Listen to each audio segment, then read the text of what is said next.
नमस्कार, मैं हूं अंजलि और आप देख रहे हैं भारत रफ्तार न्यूज। तो आइए शुरुआत करते हैं आज की मुख्य खबरों से। हमने ये ठाना है, क्षेत्र को स्मार्ट बनाना है। सबका साथ, सबका विकास, गरीब मजलूम बेसहारा की आवाज मेरी पहली प्राथमिकता। जिला पंचायत सदस्य वार्ड नंबर 9 बुलंदशहर पीर गतिशील समाजवादी लोहिया और कांग्रेस समर्थित प्रत्याशी फेमिदा खातून वालिदा मोहम्मद सादिक को अपना कीमती वोट देकर विजय बनाए। जन जन की यही पुकार, रेशमा परवीन अब की बात। इस बार विकास की बहेगी गंगा। कर्मठ, शिक्षित, ईमानदार युवा प्रत्याशी रेशमा परवीन पत्नी मशहूर अब्बासी वार्ड नंबर 16 जिला पंचायत सदस्य उम्मीदवार बसपा प्रत्याशी को अपना कीमती वोट देकर सफल बनाए।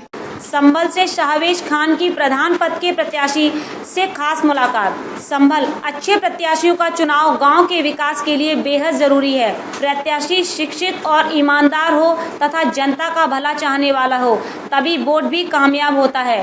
भारत रफ्तार के संवाददाता शाहवेज खान ने इसी क्रम में की पवासा ब्लॉक के ग्राम दत्तावली प्रधान पद के प्रत्याशी मास्टर छत्रपाल से की खास बातचीत और जाने क्या है उनके चुनावी मुद्दे।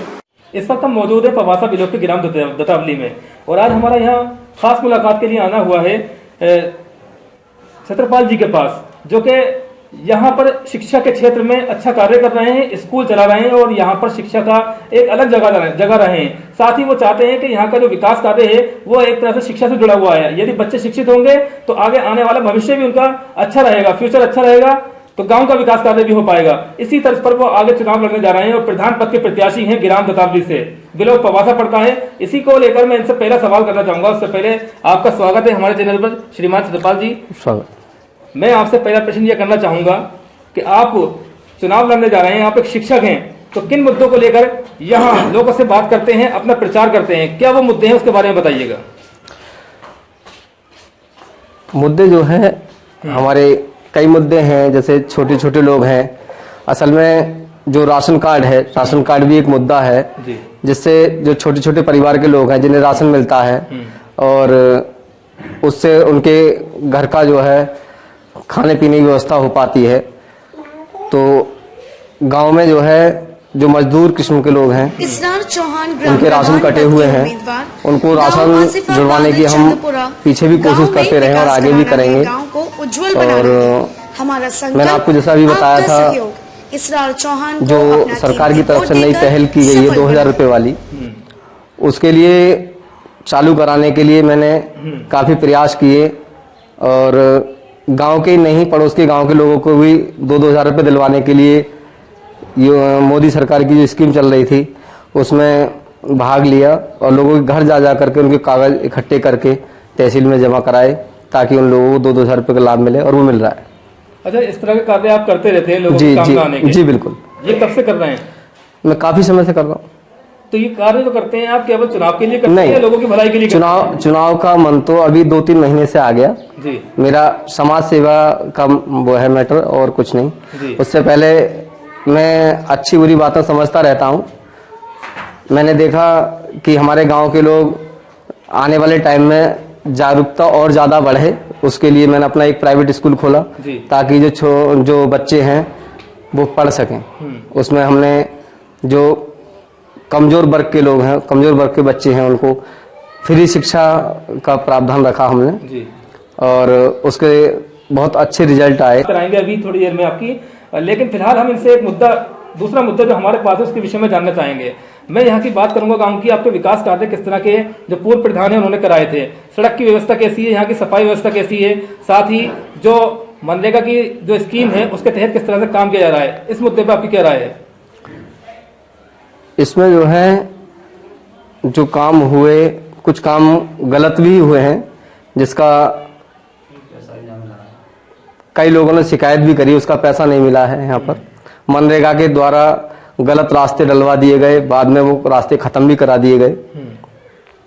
लेकिन हमारा जो उद्देश्य रहा है वो किसी का ऐतराज करने पर नहीं रहा।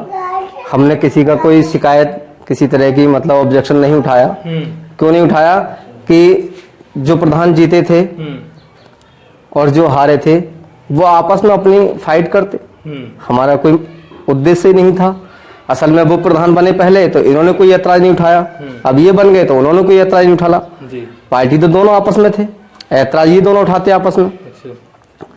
अब बीच में यदि हम कोई ऑब्जेक्शन उठाते तो हमारा कोई औचित्य नहीं था। नहीं, आप शिक्षित व्यक्ति हैं और गांव आपका है, तो आपका अगर कोई गलत कार्य होता दिखाई दे रहा है तो आप उसके खिलाफ आवाज उठानी चाहिए थी आपको भी। उठाई है, काफी उठाई है जी, काफी उठाई है। उसमें भी जो है कई लोगों को हमने समझाया कि गलत हो रहा है, रास्ता ऐसे नहीं, यहाँ नहीं थी, यहाँ पड़नी चाहिए थी।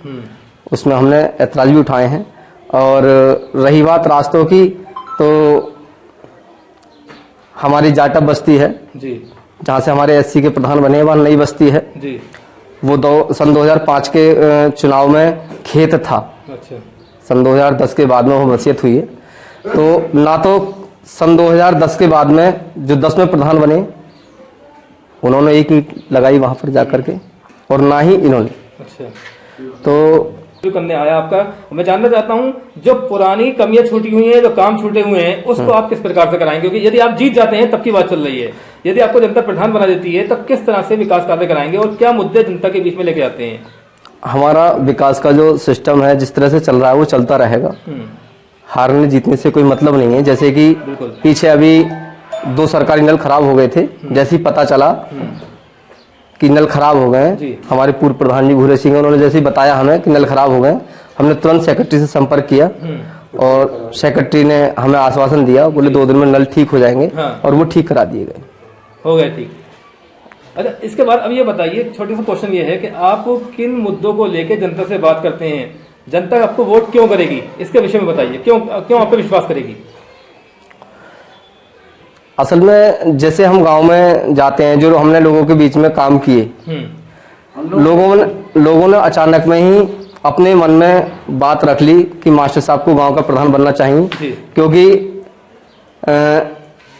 मैंने जो समाज सेवा की 4 साल या 5 साल में लोगों के बीच आया, उनके सुख दुख में शामिल हुआ बिना किसी लालच के। और मेरा कोई उद्देश्य नहीं था चुनाव लड़ने का, असल में ये एक रियलिटी रही। और किसी ने जरा सा भी मुझे याद किया, मैं तुरंत वहां हाजिर हुआ, मैं उनके कामों में जुट गया, अपना काम छोड़ दिया और उस काम में जुट गया। अभी 2-3 महीने से लोगों ने, जिन लोगों के मैं काम में आया, उन लोगों ने आकर उन पर प्रेशर बनाया, बोला आप चुनाव लड़िए, आप चुनाव में आइए। छत्रपाल जी का कहना है कि चुनाव में खुद अपनी स्वयं की मर्जी से नहीं लड़ना, बल्कि मुझे जो है जनता यहाँ के ग्रामीण लोग खड़े कर रहे हैं जी। वजह यह है कि मैं शिक्षित हूँ और लोगों के काम में आता हूँ, इसलिए इनको लोग ही आगे खड़ा कर रहे हैं और वोट करेंगे। दूसरा क्वेश्चन मेरा आपसे सर ये है कि आप शिक्षा के क्षेत्र से जुड़े रहे हैं, आपके ग्राम में जो है केवल जूनियर हाई स्कूल है, आगे क्या प्रयास करेंगे कि बच्चे यहाँ के बाहर न जाकर यहीं पढ़ें, हाई स्कूल इंटर यहीं से करें? क्या प्रयास आपका रहेगा? मैंने जो है हमारे जो क्षेत्र की विधायिका जी हैं, विधायिका पिंकी यादव जी, मैंने उनसे भी इस संबंध में बात करी थी। मेरा उद्देश्य है कि हम अपने क्षेत्र में, अपने गांव के नजदीक में कहीं एक इंटर कॉलेज की व्यवस्था कराएं। बिल्कुल। उसके लिए मैंने विधायक से कहा, या तो हमें आप हमारा खेत पड़ा जहाँ हमारा छोटा सा एक स्कूल चल रहा है, या तो हमें आप इंटर कॉलेज की मान्यता दिलवा दीजिए, या फिर किसी ग्राम समाज के जगह में कहीं एक सरकारी इंटर कॉलेज की व्यवस्था हो जाए, ताकि हमारे गांव का और हमारे गांव के साथ साथ हमारे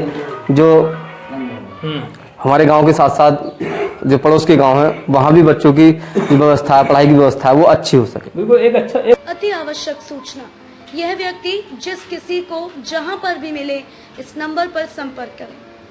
नंबर है 9891560608। पता बताने वाले को 50,000 रुपए का नगद इनाम दिया जाएगा।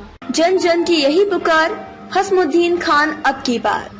हसमुद्दीन खान जिला पंचायत सदस्य, वार्ड नंबर 5, भाजपा प्रत्याशी, निवासी मकरंदपुर, पूरनपुर, पीलीभीत को अपना कीमती वोट देकर विजयी बनाएं।